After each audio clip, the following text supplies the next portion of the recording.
जैसे आपने छल से मेरा पति छीना, राम बनो सीता मिलेगी पर साथ छिन जाएगा। कृष्ण बनोगे प्रेम मिलेगा पर राधा से पूर्ण मिलन कभी नहीं होगा। क्या आप जानते हैं भगवान विष्णु को एक स्त्री ने ऐसा श्राप दिया था जिसकी वजह से उनके हर अवतार का प्रेम अधूरा रह गया। एक पतिव्रता स्त्री का श्राप जिसने राम को सीता से अलग किया और कृष्ण को राधा से, और उसी श्राप के कारण आज भी भगवान विष्णु की पूजा तुलसी के बिना अधूरी मानी जाती है।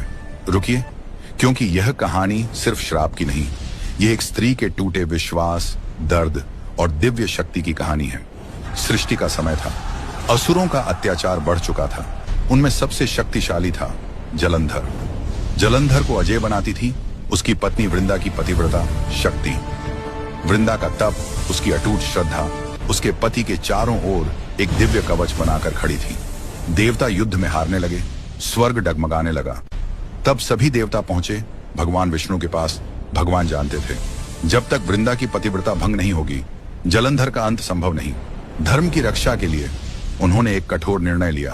उन्होंने जलंधर का रूप धारण किया और वृंदा के सामने प्रकट हुए। वृंदा ने अपने पति को सामने देखा और उसी क्षण उसका तप टूट गया। उधर युद्ध भूमि में जलंधर का कवच नष्ट हुआ और उसका वध हो गया। जब वृंदा को सत्य का आभास हुआ उसकी आत्मा कांप उठी। जिस भगवान को वह पूजती थी उन्हीं ने उसकी श्रद्धा को हथियार बना लिया था। उसकी आंखों में आंसू थे पर आवाज में अग्नि। वह बोली, जैसे आपने छल से मेरा पति छीना वैसे ही आपका हर अवतार अधूरा रहेगा। राम बनोगे सीता मिलेगी पर साथ छिन जाएगा। कृष्ण बनोगे प्रेम मिलेगा पर राधा से पूर्ण मिलन कभी नहीं होगा। क्षण भर को सृष्टि थम गई। भगवान विष्णु जिनके सामने ब्रह्मांड नतमस्तक होता है आज स्वयं झुक गए। हाथ जोड़कर बोले, माता तुम्हारा श्राप मेरे लिए दंड नहीं तपस्या है, क्योंकि भक्ति से बढ़कर मेरे लिए कुछ भी नहीं। वृंदा का हृदय टूट चुका था, उसने अपने शरीर का त्याग कर दिया। उस देह से निकला दिव्य प्रकाश और उस प्रकाश से जन्म हुआ तुलसी। तुलसी जो केवल एक पौधा नहीं, एक स्त्री की आस्था, पीड़ा और सत्य का प्रतीक है। भगवान विष्णु ने वचन दिया, जहां जहां मेरी पूजा होगी वहां तुम्हारा स्थान सबसे ऊंचा होगा।